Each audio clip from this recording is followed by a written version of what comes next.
So, paano naman natin i-restore si Willy, which is yung uh, na-cut into pieces. Yan, napuli po siya. So, i-restore po natin siya. I-drag po natin yung model natin sa canvas po natin.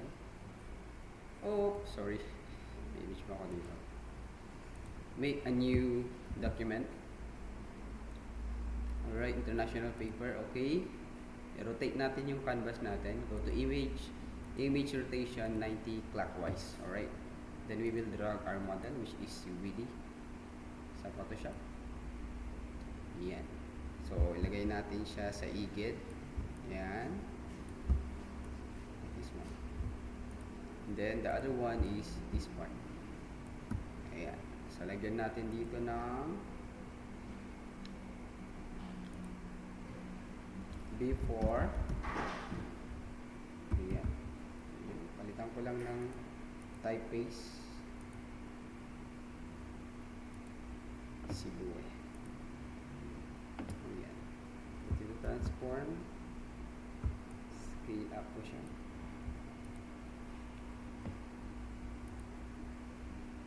And then, hold out, drag.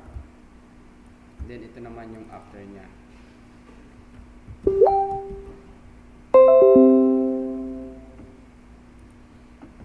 Alright.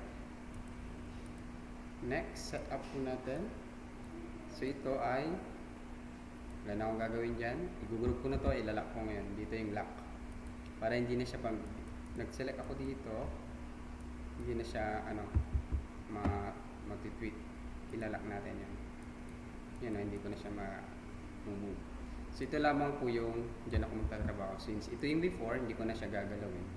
So, ilalak ko na rin. So, dito lang tayo magtatrabaho. So, para makita ko po yung ina-edit ko, hide ko po yung background. Next, dito po tayo magtatrabaho.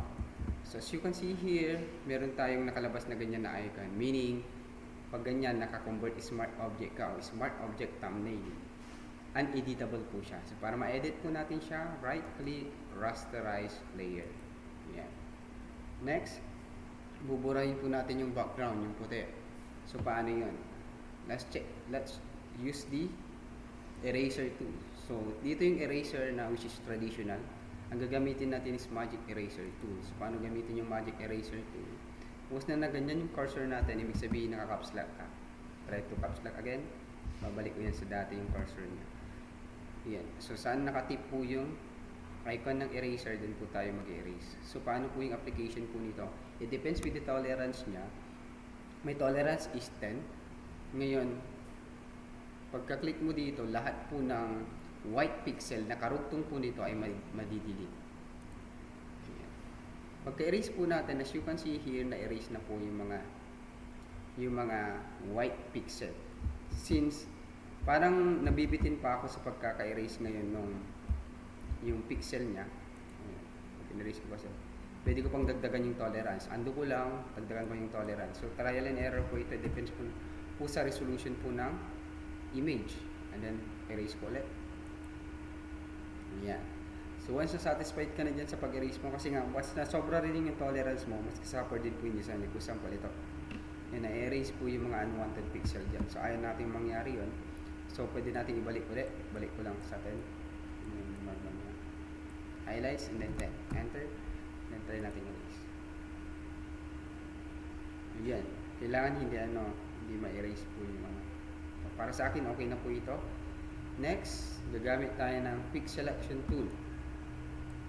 Okay? Using Quick Selection Tool, shortcut key is W. Quick Selection Tool. Dalawang klase yan, sa quick tayo. Select po natin yung part na to ni Willy Rebillame. Again, paano palakihin po yung brush. Na tayo sa open bracket or close bracket. Click natin dito. Select natin. Make sure na naka-highlights po sa layer po yung sinaselect natin. Next, punta tayo ng Selection Tool, and then ida-drag lang natin using arrow key sa keyboard.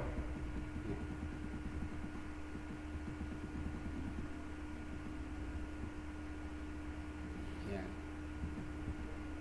Tatapat lang natin yan. Once na okay na, to deselect, Ctrl D.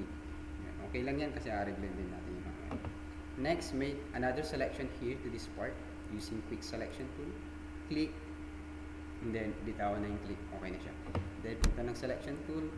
And then, use arrow keys.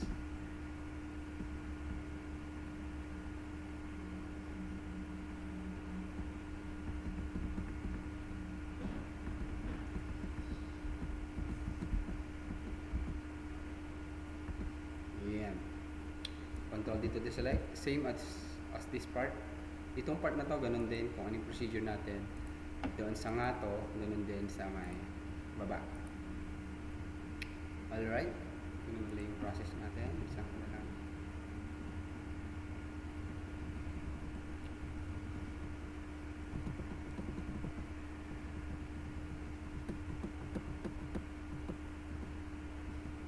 And then control dito to select. So, ikat ko na muna ito. Ito yung part 1 ng wheelie.